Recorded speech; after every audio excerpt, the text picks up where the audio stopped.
What if I told you that Tesla's dominance in the electric vehicle market is being seriously challenged, not just by tariffs or declining sales in Europe, but by a surprising competitor in China? Stay tuned to find out more. Welcome to the Tesla Daily News. This podcast is created by Generative AI. Today is March 6th, 2025, and we've got a packed episode for you. Let's kick things off with Tesla's supply chain and the impact of US tariffs. Did you know that over 20% of Tesla's parts come from Mexico? This reliance on Mexican-made components means that Tesla is directly affected by the 25% tariffs recently announced by the US government. Although these tariffs have been delayed for now, thanks to negotiations with major automakers, the potential impact is significant. If enforced, these tariffs could drive up the cost of Tesla vehicles, forcing the company to rethink its pricing strategy. Interestingly, Tesla's stock rose by 2% after the delay was announced, showing some investor optimism. But the situation underscores the complexities of international trade and how interconnected supply chains can ripple through the industry. Now let's turn our attention to Europe, where Tesla is facing a tough time. Sales have plummeted, particularly in Germany, where deliveries dropped by a staggering 70% year-over-year in February.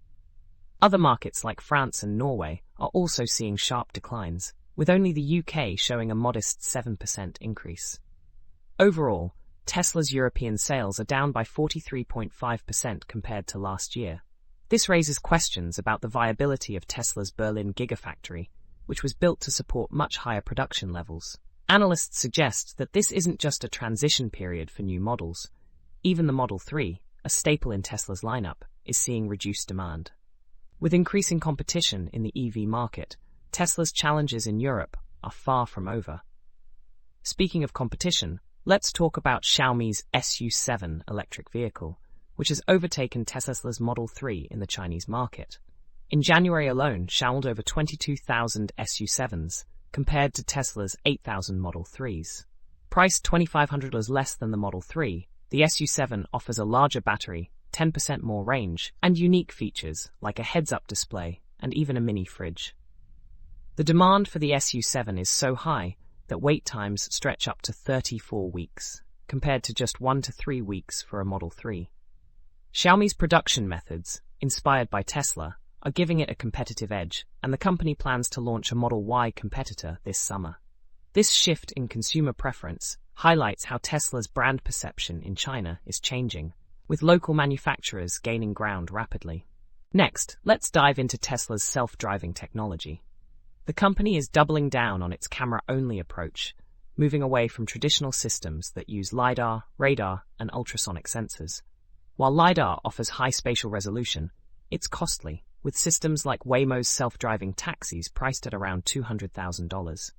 Tesla's full self-driving FSD system relies solely on cameras and has faced criticism for requiring human intervention every 13 miles on average.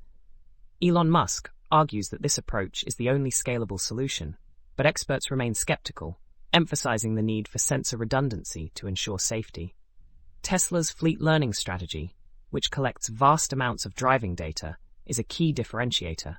However, the challenges of real-time perception and decision-making remain significant. Could a hybrid approach combining cameras and LiDAR be the future of autonomous driving? Only time will tell. Finally, a troubling story from France, where a dozen Teslas were set ablaze in a suspected arson attack at a dealership near Toulouse. 8 vehicles were completely destroyed and 4 others were damaged. Authorities have confirmed that the fire was intentionally set, and this incident is part of a broader wave of anti-Tesla protests in Europe. These protests have been fueled by Elon Musk's controversial political associations, including ties to far-right figures. In Germany, activists have even projected provocative images onto Tesla's Berlin factory.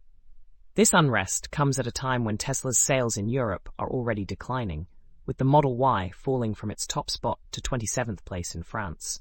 The arson attack and declining sales reflect growing discontent with Tesla, both as a brand and as a company. That wraps up today's episode of the Tesla Daily News. As always, links to all the stories we covered can be found in the episode notes.